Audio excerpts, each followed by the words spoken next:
Hi YouTube, this will be a short video, but I wanted to make it because I wish somebody else had made it online, because I would have known what to do. So I have a 2019 Land Rover Velar, and I've had issues with it. First and foremost, I actually had to replace the engine in it twice because of a misfiring cylinder number 2.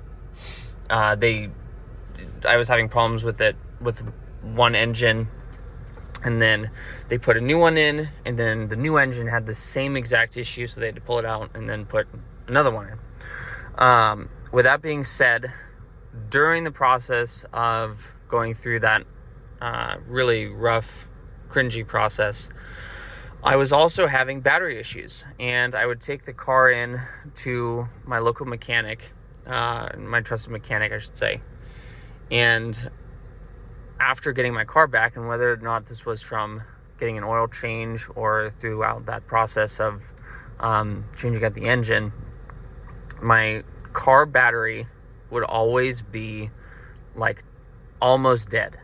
And this was after I had gotten a new battery, despite the fact that the previous battery was actually still okay, but my battery basically gave out on me, so because of low charge, so I got a new one. And it was just really strange. It was like, why is it that every time I take in my car to have the oil maintenance, it dies on me? And then I got one of these.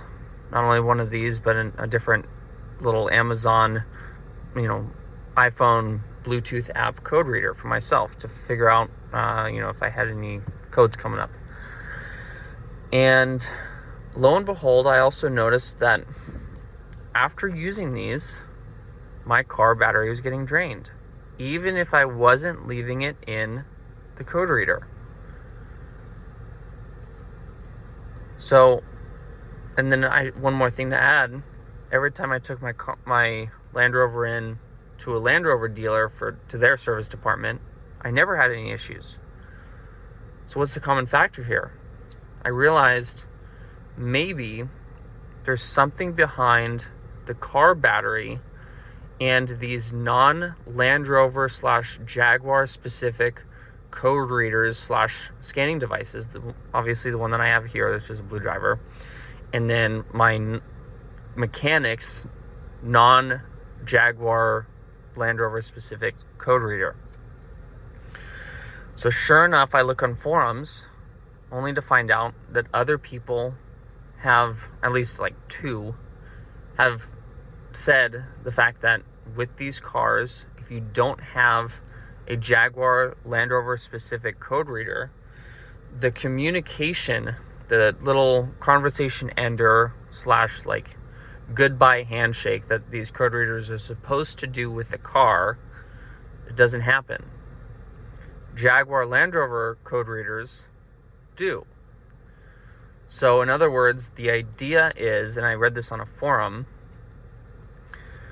if you plug one of these in, or a more professional but non-Jaguar Land Rover specific code reader, and you unplug it, sure enough, what's going to happen is your car is just going to continually check for codes and run its computer system to basically running as if these were plugged in, which of course is a huge parasitic drain to the battery. So I took my Land Rover into my Land Rover dealership today.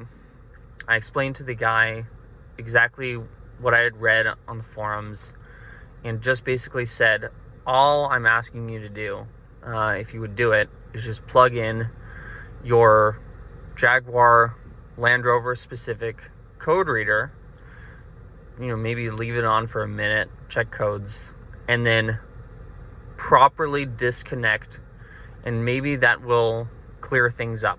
Maybe my car will finally say to itself, okay, I'm done. I don't have to be searching through my codes anymore, and shut down the computer system.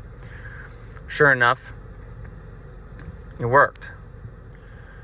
So once again, I'm making this video because if I had seen a video about this on YouTube, would have saved me a lot of troubles. As you can see at my apartment complex, I can park underneath this storage shelf or cabinetry here, and I can't tell you how many times I got my car back, parked it all the way in, and underneath that, my car would die overnight after that day having one of these plugged in, whether for me doing it or after an oil change.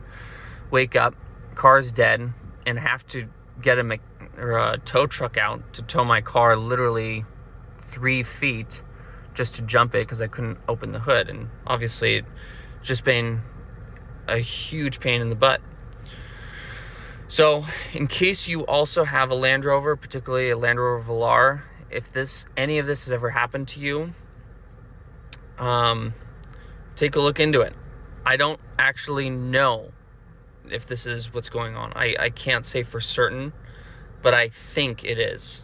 I think if you have problems with this, try making sure that your dealership or your mechanic uses a Range Rover, Land Rover specific code reader, or you take it in afterwards at the very least to have them do what I did, which is just to, plug it in, properly disconnect it, and don't use these. So that's about it.